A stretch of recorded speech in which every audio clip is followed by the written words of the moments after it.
All right, everyone. Hello and welcome to this extremely unique episode of the Modern Meathead Experience. A couple things to point out. First things first, I'm alone today.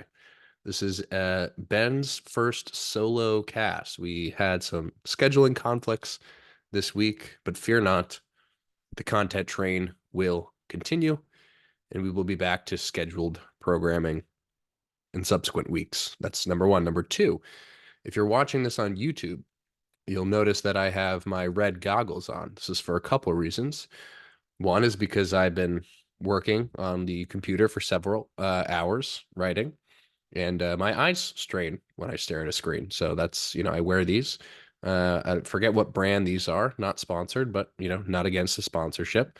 But just a quick tip for those of you who have a lot of screen time, just getting some kind of eyewear that, prevents your eyes from straining. Seems to work well for me overall, decrease the amount of headaches I've gotten staring at a screen, eye strain. And it's also for another reason, which is this morning I woke up with pink eye, which was super fun, super awesome. Highly recommend trying out, seeing what pink eye feels like. So I don't want my eyes to look too silly, although I may have defeated that goal or the purpose of not looking silly by putting on the red glasses. Anyway, to the topic today. I'm going to give my thoughts on this whole science-based movement, and I'm going to kind of try to provide an even keel assessment and just provide some thoughts based on, a lot of really quality conversations I've heard about this whole science-based movement. And then just my thoughts, my takeaways on how you as a consumer or how you as a trainer or coach or educator, whatever your role happens to be, whether you're in the fitness space or not, I think that this conversation will really have a high degree of application outside the field of fitness specifically. So I'm just going to kind of go on a ramble here. I have a decent sort of layout here in my notes. So I'm going to be referring to that so that I'm not just sort of scattered and all over the place. And I'm really genuinely interested to hear what you, the listener, thinks in terms of this whole conversation and what you think in response to all the things I'm going to talk about. So please feel free, shoot me a DM, preferably an email, modernmeatheads@gmail.com, because that'll go straight through to me. Sometimes I miss stuff on Instagram, and just let me know what you think. And if you have, thoughts, if you're a community member, post them in the community. I like to talk about this topic a lot. I think it's really interesting. So first things first, I think that we need to kind of start from the 30,000-foot view of what science is and what science really isn't. Because I think that in large part, most people who hear the word science conflate the term science with fact. And like, what is a fact? Well, that can get super esoteric super quickly. But a fact is really just an observation about the world that we find to be consistent across a multitude of scenarios. So, for example, it is a fact that when I pick up my glasses case and I drop it, that at least in most cases, if I'm on planet Earth and gravity seems to be working just fine, it's a fact that that glasses case is gonna fall to the ground, right? So facts are really just really well supported observations about the world, and science essentially works to move us in the direction of facts that are more firmly rooted in the reality of the world, right? So the world is an incredibly complex place. It's essentially one large, incredibly complex system of physical objects and how they interact with us and how we conceptualize them and the interaction of them to our own experience. And the goal of science is not to, I think, ultimately determine exactly what reality is and what we should make of it. But the goal of science, at least in my opinion, is rather to inform us or to allow us to think in a more informed way about the way that the world may be.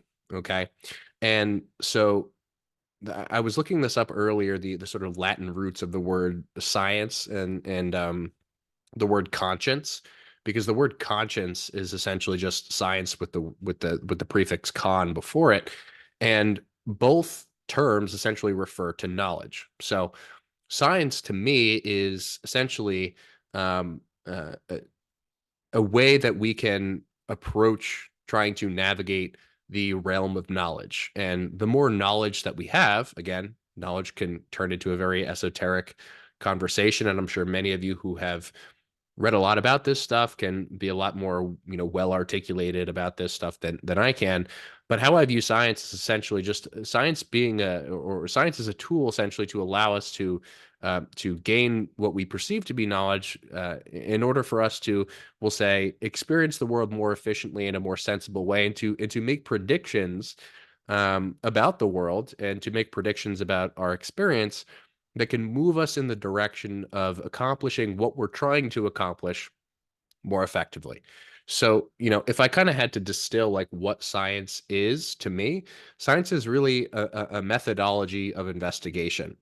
And I think that most people don't view science that way because, we're sort of introduced to this idea of science and the sciences early on in school. If you're someone who is listening to this, it's likely that you have some degree of formal education, or at least you had at one point. And unfortunately, though, there are many people that don't have that privilege. And so I recognize sort of where that comes from or how that sounds. Maybe to you all, maybe who um, grew up in a circumstance where you weren't able to have formal education. I was lucky enough to have a great education growing up, a great educational experience. And when you're even in second, third, fourth grade, for those of you who are overseas, I'm not exactly sure how you refer to grades, but I was, I don't know, 6, 7, 8, 9 years old when I first heard the term science. And when you go to quote science class, what you are taught is essentially that science is this thing that tells us facts, and we can learn facts to essentially understand the world better, right? But I think to contextualize that more, science again is really more of a process than this sort of end goal with an end destination that we can approach, right? Science is something that, because it is a process, it is constantly evolving and changing. And when we discuss this whole sort of dynamic between the pro science and the anti science movement in the fitness industry, I think starting from that place in many cases can lead people to come to conclusions that are a lot more sensible about what's going on, rather than starting from a place of not really having defined science, right? So you see sort of these sort of two camps like going after one another. And on one side of the coin, you have people who are very pro science and people who are very motivated by education, motivated by the acquisition of knowledge and learning. And a lot of times, what the exclusively pro science people will say is something along the lines of like, well, science, essentially again tells us facts, and because we learn facts through the study of science, if we understand facts in the context of research, then we can just apply that directly, right? And there's nuance to that we're going to talk about a little bit later. And we'll talk about sort of where that can go wrong, because I've seen it go wrong plenty. And then the anti-science people who are sort of on the other side of the coin, you could think about these people as like the exclusively bro lifting, bro informed people who think that science is essentially just this thing that is for nerds who don't like to train. Science is this thing that, in their view, oftentimes is a distraction more than it is something that can actually help us accomplish our goals. And I think that both of these sides, again, which I'll get into in depth, have good points. It's like the bros who purely base all of their opinions and stances off of experience. They have, reason to believe it. Like you don't need a PhD to get jacked. You don't need, Ronnie Coleman didn't need to go to grad school to understand how he could build muscle, right? And on the flip side, like the pro science people, the sort of anti-bro, anti-experience people, they seem to sort of think the opposite, right? That like, no matter what the circumstance, unless we have a body of evidence at the meta-analytic level, that we can't really say or make any sort of strong conclusions based off of experience alone. And, fundamentally, and I sort of did this accidentally, I guess, at least at first, although maybe sort of in a way that was more informed than maybe I am recollecting. But I created the term or the title of the modern meathead to sort of encapsulate the balanced blend between the pro and anti-science movements, right?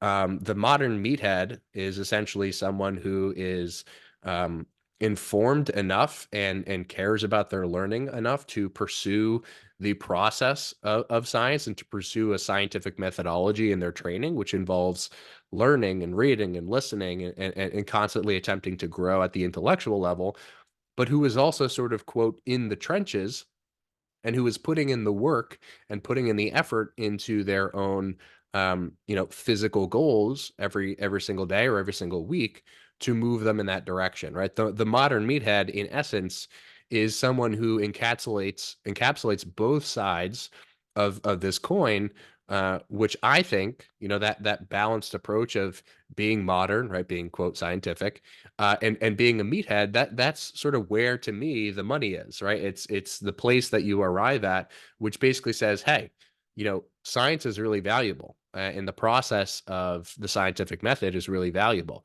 But we need to understand that science, like anything else, as a process, has its limitations. And oftentimes, what we can sort of do to circumvent those limitations in many cases is to speculate based on experience, right? And a lot of people, and I'll make this clear because it kind of seems like I'm framing these two things as completely opposite, right? Both the anti-science and the pro-science people feed off of one another unknowingly, right? To be able to perform science in a way that is true to the actual scientific method, which I'll talk about in just a second, which I already sort of defined, I guess, indirectly. To be able to pursue anything scientific, you need to start to ask questions, right? And to ask questions, what do you need to do? You need to have some kind of experience. So if you have no experience, then you have no questions. And if you have no questions, you have no experience, right? You have nothing to basically speculate about. You have nothing that you're curious about. And so it's interesting that, again, these two things are looked at as polar opposites. And in some ways, the people who embody the extremes of both sides are, because they're not really aware of the limitations of their side, at least not consciously. But I want to make it clear that the concept of the modern meathead is someone who understands the value of both of these sides and actually integrates both of these sides for where these sides can benefit us and where these sides can move us closer to being in alignment with our goals on any given day. So again, just to reiterate and to sort of preface the rest of this solo cast, um, the scientific process, the scientific method is essentially investigation, right? It is predicated on the assumption that we do not know everything that we need to know. It is predicated on the assumption that we are ignorant, that we have more to discover, and that by discovering more things and answering more questions, we'll be more informed. And as a consequence of that, we'll be better able to make decisions.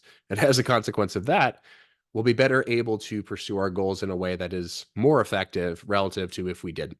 Right. So that's kind of the introduction to this. And first, we're going to kind of jump into the anti-science stuff. So I'll kind of make a caricature of either side to begin with. And then I'll provide some context for either side. And again, where either side has value. Kind of did that, 30,000-foot view thing, but I want to dive into it a little more deeply. So the anti-scientific opinion comes from the people who express sentiments like a couple of the following. One of which is, oh, all you scientific nerds, all of you people who are like, quote, evidence-based, research-based, all you people are just people that like don't really want to put in the work. You're not really in the trenches. You're not really putting in the time to figure out like what works for you or what doesn't, right? It's often this oversimplification of the scientific side, which is, you guys are overcomplicating it. You're constantly changing your mind. You guys don't train hard. And, people should just do the basics. I've heard this reiterated hundreds of times now, where I'll make a post and the post will simply say something like, hey, if you want to better understand your lats and their anatomy and how to train them based on first principles of physics, This is what you can do. And I'll get a response that's like, bro, you're overcomplicating it. You just got to do the basics. Just train hard. And I always find that kind of comment funny, because I'll always respond in a similar way. I'll ask a question. And usually that question is something like the following. I'll say, okay, let's assume that we just need to do the basics. What are the basics? Right. And usually that person will say something along the lines of like, oh, just do your pull downs and your rows, heavy bent over rows, heavy bench presses, squats, deadlifts, curls, those are the basics. Right. And then I'll kind of ask a follow up, which is like, well, how do you know that each of those things are basic? How do you know uh, that aside from your experience, that those are the things that you need to do in order to progress, in order to make progress in the ways that you want to? And I think what a lot of times these people don't realize is that they have based their opinions fundamentally off of the foundational sciences and off of the basic physics that underpin exercise, right? Like, how do you know that a bench press is different from a row? Well, yeah, you can lie down on a bench press, do a set of bench presses to fatigue, and be like, huh, I feel this here. But the only way that you can actually know that, aside from that sensation, is in the results that you see. But where that began was from the first principle of, okay, if I'm going to put a bar in my hand and I'm going to lie down on a bench, I'm going to load my body in a particular way, which would necessitate contraction of tissues on the front side of the shoulder joint axis, right? Just to name one example. How do you know that a dumbbell curl will train the muscles that bend your elbow, right? Well, the only way to actually know that is to be able to dissect, again, from a first principles physics standpoint, that these forces, when imposed upon the body in a specific direction from a specific point of application, these forces are going to require my elbow flexor muscles, my biceps brachii, my brachioradialis, my brachialis. This biceps curl is going to necessitate contraction of those tissues, right? And then to understand contraction, right, that leads you down a whole different rabbit hole. And I'm not suggesting that everyone needs to understand the intricate physics and the physiology of a biceps curl or a bench press. But what I am saying is that ironically, what underlies the opinion of many of the anti-science, bro lifter people are these foundational things that we've only come to recognize and realize as, scientific and close to quote fact through study, right? Through investigation, through the acknowledgement of ignorance, and through the acknowledgement that we don't know enough and that we need to learn more, right?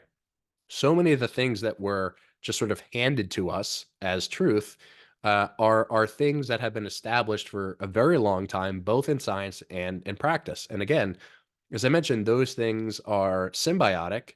They don't work against each other, right? So the whole overcomplication, you're overcomplicating it. You're constantly flip-flopping thing. People who are scientific and nerdy don't train hard, right? That's all sort of just a lot of a lot of noise to basically say or to expose that person's belief that you don't need these things. When ironically, again, what underlies their opinion are those very things to begin with. And in association with that, I often find that there is this false dichotomy, which is created, which is to basically say that, again, a lot of the bro science people, if you can call them that, they'll say something like, nerds don't train hard, or nerds aren't in the trenches, whatever. Um, and it creates this false dichotomy, which is, that on one hand, you could study and learn and be intellectual and investigate and be scientific. And on the other hand, you could train hard, right? But me, just myself and my own personal experience, I do both. I'm sure that many of you listening to this do both. I'm sure that many people who actually give a shit about lifting do both, right? They don't just go into the gym sort of haphazardly and say, "Oh, what should I do today? What feels good?" Right? Which is, nothing necessarily wrong with that inherently. Um, but a lot of people are going into the gym and they're actually trying to think about what they're doing and going the next step, going a step further and saying, let me read this, category of research, or, let me ask this person that has a lot of experience in research and practice, right? Those are all things that sort of can occur concomitantly, right? The person that trains hard can actually train hard for longer, having understood these basic things about, again, physics to name one, program design to name another, the interaction of program design and physics, right? Fundamentally, the anti-science movement, I think, mistakes or conflates uh, being a nerd and wanting to learn more with not really putting in effort. And again, just the longer that this sort of discussion goes on, I think the more and more and more people you're seeing looking to apply, quote, science to training and to real world application. And I think that in large part, that's a really, really good thing. That's a really positive thing. It's really cool to see people, especially who were maybe once a lot more dogmatic about being a bro, start to realize like, hey, I can actually read an article and go into the gym and try to apply information that I learned to the gym. And, I can see results that maybe were a little bit more efficient, were a little bit more effective than I would have otherwise because, I applied things that we've learned and I've applied anecdote and I've not sort of neglected either one of those things in my process of exploration. So again, I just think it's important to reiterate that the anti-science movement is not fundamentally anti-science, right? It's something else. It's more akin to just sort of a blind ignorance about what the purpose of science actually is. And again, this conflation between not training hard, not putting in effort, um, or not training hard and not putting in effort with wanting to learn more and a desire to learn more. And again, I'll reiterate that the people that want to learn more are often the people that are already putting in a ton of effort into their training and just simply aren't seeing the results that they maybe feel like they should be seeing as a consequence of their effort.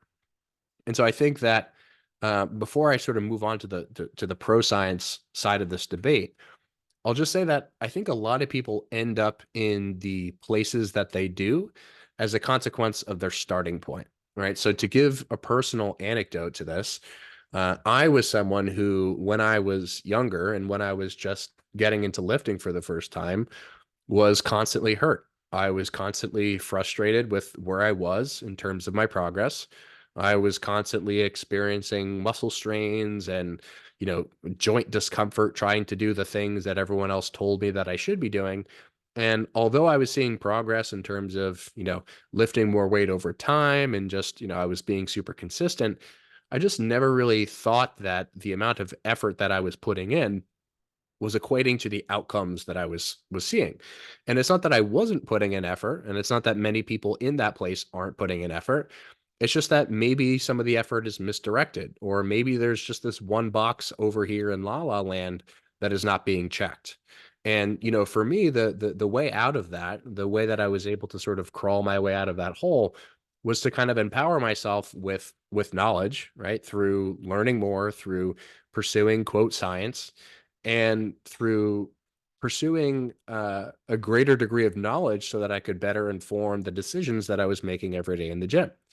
And, since that original lifting session, which, I think I lifted for the first time with my brother when I was like 12 or 13. And, he was benching like 100 pounds on the bench press. And I thought he was an absolute god benching 100 pounds. I was next to him on the ground attempting to do sets of like, 8 to 10 push-ups, and really struggling and feeling like, I was just totally incompetent.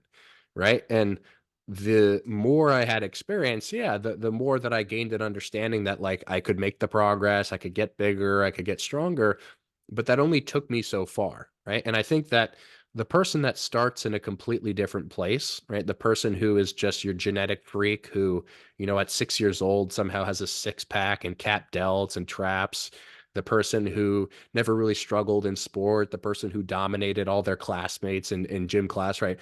That person never really had to start to question why what they were doing wasn't working because pretty much everything that they were doing happened to work, right? And that's just kind of how the cookie crumbles. And I think that's a big part of the reason why people end up pro or anti-science, at least initially, before diving more deeply into this stuff. I think that people just sort of begin with a set of constraints and experiences that informs their worldview. And what they do from that point is they form conclusions based on their experience, without considering that those kinds of things might have been different for someone else, right? So I had this friend when I was growing up who was one of those kinds of genetic freaks who, was benching 225 when he was 16 years old for like sets of 10 to 15. And I always just wondered, like, what was he doing that I wasn't doing? And the reality was, at the time, um, he wasn't studying more than me. He wasn't training harder than me. He was training the same amount. We were basically doing the same program. We were on the same football team. And yet here he was, benching 50% more than my one rep max for 10 to 15 reps. Um, and so from that point, how, especially as a 16-year-old, it's like, how else do you think that your worldview is shaped other than from your experience up to that point?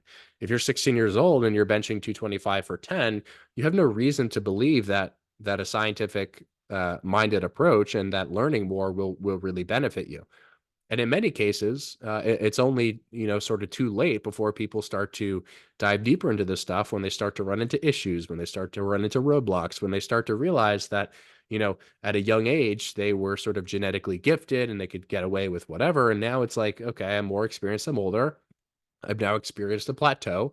What do I do? Right. All of a sudden, it's kind of like the anti science bro, who was maybe not sort of outspoken about it, now realizes that learning more may be of benefit. Learning more may actually allow them to direct their efforts in a little bit more of a precise and useful way. So I think that it's important to realize that, compassion is kind of a necessary precursor to this conversation, and just understanding where people are coming from. And, for me personally, it's like the person who's looked at as the science-based nerd is a science-based nerd at heart, right? Because they were not able to sort of just breeze past all of their complications in early stages by just doing what everyone, tells them to do, right? And on the flip side, the person who is inherently a bro, who, is benching whatever at whatever age, that person has no reason to believe, especially at that age, that they would need to do anything else to continue to progress. So, just a kind of caveat there with a couple of stories to basically just say that I think so much of where these two sides come from is just based upon initial experience. And, maybe that guy who is benching that amount at that age just does that forever and never really runs into that problem, right? Never really runs into injury, never really runs into a situation where he stops progressing, right? And that's great for him, right? But that clearly doesn't work for everyone. It clearly didn't work for me. And so that's when, I dove into information, and that's when I started to learn more. And that's when I realized that, like, oh, there's this whole world that exists outside the bounds of experience that can really, really shift dramatically the experience and the results that you see, acute, medium, and long term. So again, two sides, anti-science, we kind of went over that, and then pro science. So, what do the pro science people say? And now, when I say pro science, I don't mean that like you're a person who appreciates science and you understand that like science is valuable or the process is valuable. I mean that sort of in the same way that I caricature the anti-science bro person, I want to caricature the pro science, nerd person who basically just thinks that everything can come down to research, right? Every question that we could ever have comes down to opening PubMed and typing in a series of terms. And if you can find that series of terms in the context of an article or a series of articles or a meta-analysis, that regardless if the meta-analysis, concludes that thing, then that is absolute truth, right? And so this is kind of the other side of the coin, which is the side that basically says that all of our problems can sort of be answered through scientific inquiry, right? Which inherently is ironically anti-scientific, right? Because again, sort of circling back to defining science, science is a methodology, it's a process, and it's this never-ending journey of investigation, which is predicated on the assumption that we are ignorant, right? And that we don't know enough, and that in order to continually make more progress, in order to continue to change and to grow, we need to continue this process of investigation. And so oftentimes what I find is that the people who are allegedly pro science, right? These, again, just to caricature, these super nerds who want to cite every study in the world, and they get mad at you if you make a post and you don't provide PubMed links. These are the people that I most often find are actually, and again, ironically, less scientific than pretty much everyone else, right? And so what do I mean by that? Well, I think it's becoming more common to see the label, the title of science-based, right, or evidence-based. And that is kind of an unfortunate appeal to this sort of imagined authority that we call science, which basically says that if I tack on this label of evidence-based, or if I tack on this label of science-based, that regardless of what I say and regardless of the conclusion that I make, however sensical or not that it actually is, you can just essentially refer to the research and know that my opinion is valid, right? And again, to the definition of science, this is really anything but scientific, right? There is nothing more anti-science than calling yourself science-based, all the while making conclusions that have zero context, making conclusions that provide zero caveats to the context of the research, you know, the participants that the research was done on, the time frame in which it was done, the level of evidence that it provides in terms of its statistical significance, and essentially how relevant it is in relationship to the existing body, right? All these things sort of get glossed over in this sort of YouTube esque science based esque strategy, where it's now that like the once scientific people are now weaponizing that label to provide a sense of authority on a topic that they may not otherwise have any real authority or nuanced opinions on. And so over time, sort of hearkening back to the beginning of, 12, 13, 14-year-old Ben, whenever I would see these kinds of labels, science-based, or whenever I would see more formal labels, right, like PhD or, MD or whatever it is, which you see even more now, those kinds of things being utilized on platforms like YouTube, Instagram, link in bio, check out my MD or my PhD. I've become increasingly over time a lot more hesitant to trust claims made by people with formal degrees. Now, can we sort of simplify and reduce the conversation down to, should we listen to these people more or less who have these kinds of qualifications? No, obviously not, right? There are plenty of PhDs who are incredibly scientific in their process, who speak in nuance, who speak in context, who provide valuable insights about practical scenarios that people can use, that are informed, that are done in good faith. These are people who really put in the work and genuinely care about people improving the way that they live their lives and improving their experiences in these domains, right? But there are also people with PhDs, with MDs, who went through a formal education process, who checked the boxes, who answered the questions on the test, who memorized the information, who have absolutely no idea what science is and how science should inform us in practice, right? There are several PhDs who will not be named who have PhDs in domains that would suggest that they would know the very basics within that domain.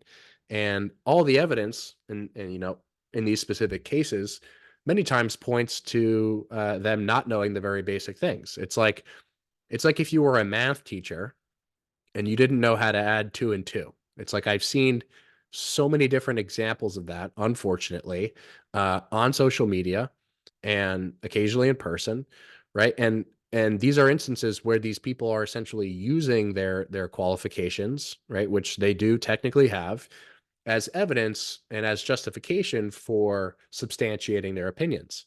And I think that this is where the sort of super pro science evidence based movement goes horribly wrong. And these are the people who I think give it a bad name, right? Who essentially intentionally utilize the titles, intentionally utilize the word science to further their authority intentionally and to essentially work work their audience in a direction, or move their audience in a direction, which is inherently anti-scientific, right? Which basically says that, if I make a YouTube video and it's like, here are the 10 best exercises and they're science-based, right? By definition, science can't tell us what the 10 best exercises are, right? By definition.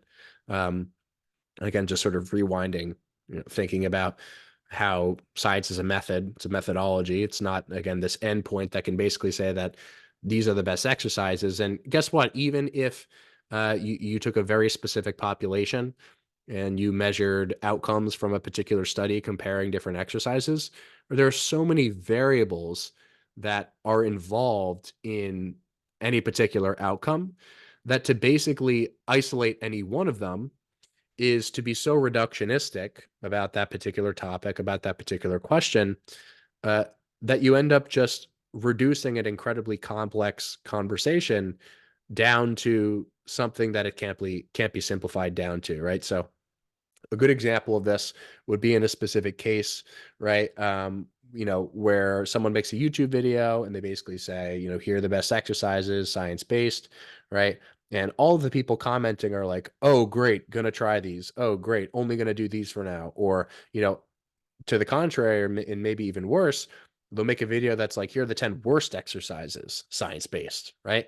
A good example of this couple that I've seen recently. One was in relationship to the comparison between leg extensions and reverse Nordics, and where this person basically said that like the leg extension is the worst quad exercise because it didn't do this, this, and this study showed this.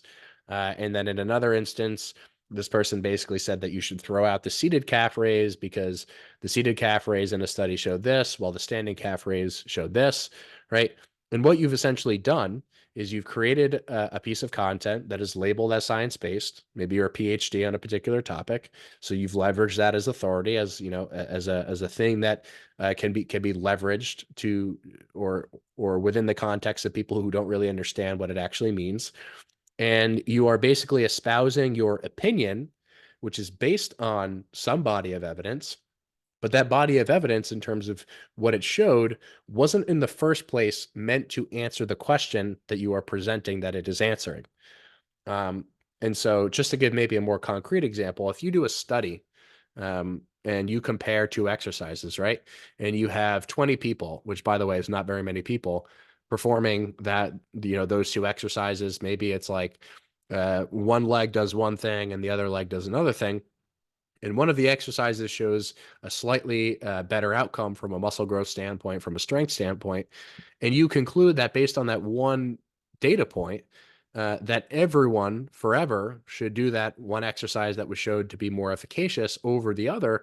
What you've essentially said is that despite the fact that there is individual variance between people, despite the fact that there is individual variance from the standpoint of where they're currently at in their career, what their genetic predisposition may be, whether or not there's pharmacology involved, whether or not someone has actually done this exercise going into the study versus not done this exercise going into the study, whether or not someone has used a particular amount of volume for this muscle group versus not, right? You've essentially taken, and those were just a couple, any number of 100 variables, and you've just thrown them out the window, and you've isolated for this one single data point, which again was done in people who are likely not the people who are listening.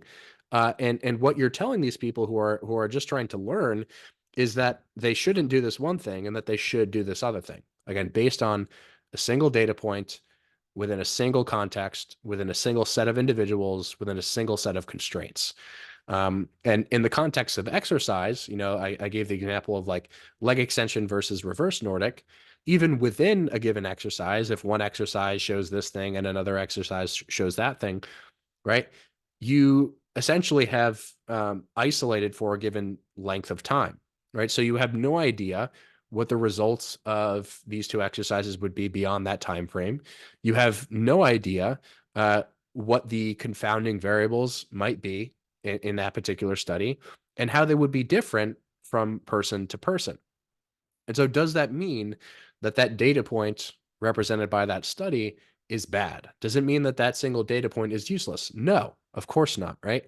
But what any single data point tells you is exactly what that data point tells you and no more, right? It's very rare that you can see a single study come out wherein that study is so paradigm shifting that you should essentially ignore the rest of the body of research or ignore experience entirely, um, essentially to pursue what the conclusions of that study was.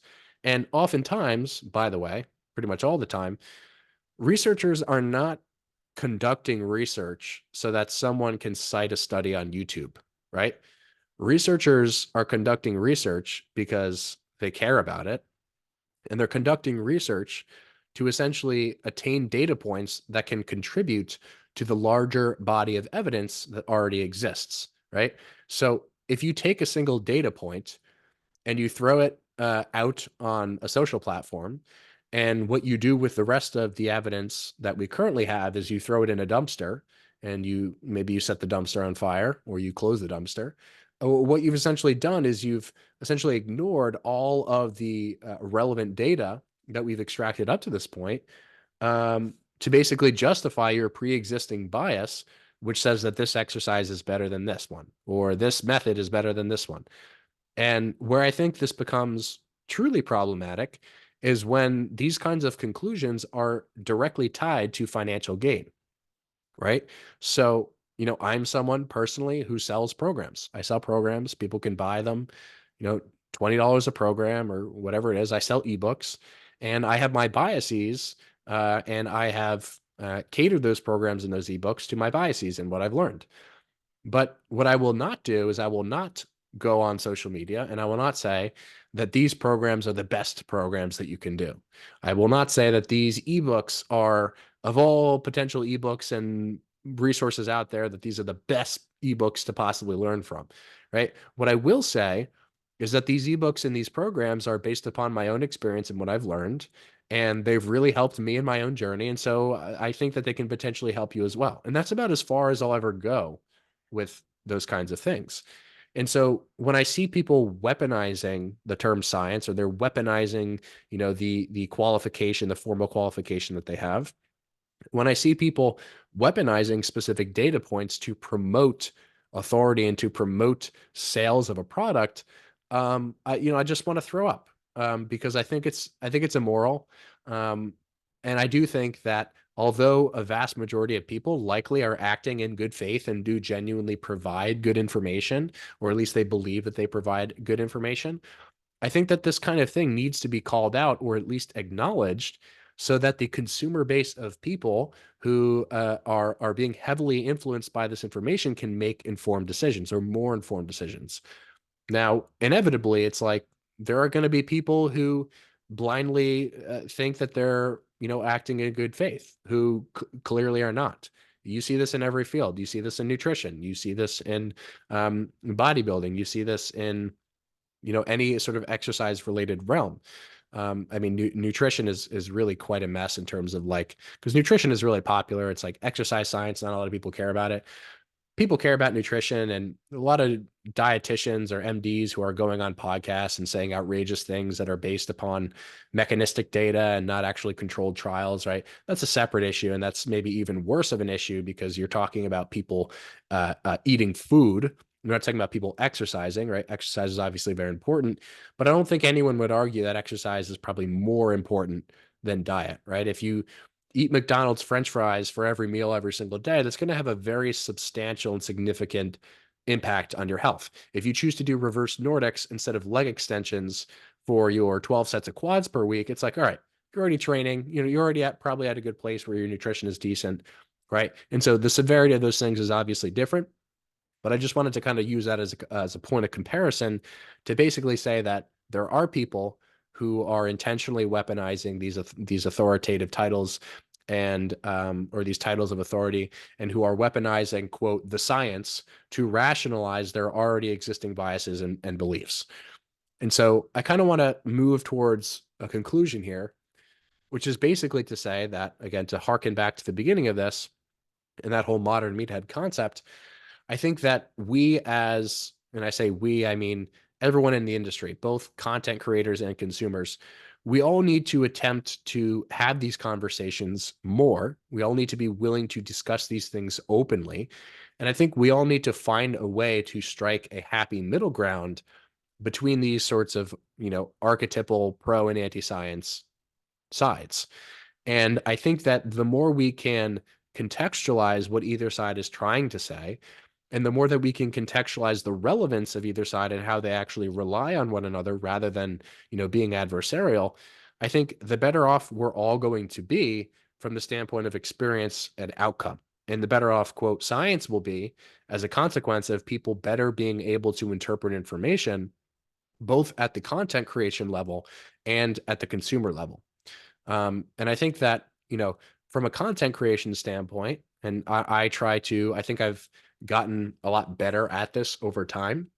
Um, but I think that content creation, uh, in and of itself is like limited in terms of how much nuance you can provide, right? Even if you were to make a hour long, podcast, right, or an hour long YouTube video, there's going to be only so much practical contextualization that you can do within that time frame. But I think it's incumbent upon people who are making content to provide as much context as they think is necessary, right? And in the context of like a single Instagram post or a Twitter thread or whatever, to provide at least some context, which is to say that, like, hey, this is what I believe based on my experience and my interpretation and my understanding of this of the data. Um, and you may not believe the same thing, and that's okay, but let's talk about it, right? I think content creation can be mechanistically rooted. It can be rooted in speculation, as long as that is communicated to the consumer, and as long as the content itself is information driven rather than outcome driven, right? And I think that is all made much more clear through the addition of context, right? And so I think as someone who is a communicator of information, I'm trying to find ways to educate people who watch and listen rather than just to blindly provide blanket statements and to blindly provide blanket solutions to problems that are inherently very complex. And so I think that our goal as content creators, and for any of you who consider yourself a content creator or a consumer, I think the goal should essentially be to sort of raise this bar over time, and not to just simply lower the bar of the producer, right? There's these two sort of ideas which are, directly related. And one of them basically says, well, we should raise the bar for consumer information, meaning like the average person who scrolls on Instagram, we should essentially raise the bar, or raise the effort that that person has to put in, to be able to understand pieces of content. And as a consequence of that, we should essentially make content more complex. I think that's part of the solution. And I think part of the solution is not necessarily lowering the producer bar, meaning, I don't think that because all this information and because all of what we're talking about is very complex, that we should just, sort of throw it in the bag and be like, it doesn't matter anyway. No one's going to care. We should just really oversimplify and speak in absolutes and speak in blanket statements. I think that's obviously not the solution. I think the solution is to strike the middle, which is to basically just contextualize, like, this is what I know, this is what I think, and it may not work for you, but it may work for you, but give it a try, right? In any case. And as long as we are, I think, acting in good faith, and as long as we are trying to raise the bar for everyone, right? Raising the bar of the communicator who is attempting to contextualize, raising the bar of the consumer, in the sense that we're providing them more complex information that is not so easily digestible that a sixth grader could read and digest it, right? We need to be able to sort of speak at a level which strikes the balance between the two. And I think the more that we can do that, and the more that we can sort of collaborate from a consumer producer standpoint, the better off we're going to be. So overall, in summary, I think that this whole science-based discussion, argument, movement is a very interesting one. And I think that the anti-science people have their points. They're rooted in experience. They're in the trenches. We need that. And I think that the pro-science people have their points. We need science. We need evidence. We need to make more informed decisions to continue to grow and to change. But again, this modern meathead concept is essentially the concept that says we need both sides, and one side without the other is, sort of pointless, right? Experience again, allows us to ask questions and to discover more and to breed curiosity. And research and application of research is what allows us to answer at least parts of those questions, at least in part, and to potentially redirect us in ways that would be productive relative to our goals. So, you know, are you anti-science or are you pro-science is not really the question. It's more like, do you really just give a shit about your goals? And if you do, you'll find a way to integrate both. And if you don't, you'll stick to one side, you'll remain dogmatic, and you'll remain stagnant when all else sort of seems to be changing around you. And I think that not only goes for this particular conversation and the whole science-based thing, but really anything in any domain of expertise or in any field of study. So I don't know how valuable that was to some of you. Hopefully, it was somewhat insightful. But again, please, I would love to hear all your thoughts, and I hope you enjoyed this solo cast. I'm interested to hear your thoughts on the solo cast and whether or not you would want me to just sort of do more of them separate from my discussions with Ethan. Obviously, the dynamic is quite different. I'm kind of just staring at my notes and talking and sort of pivoting as I talk. But if it's valuable and you all want to see more of it, please let me know, and I'm happy to do more. So until next week.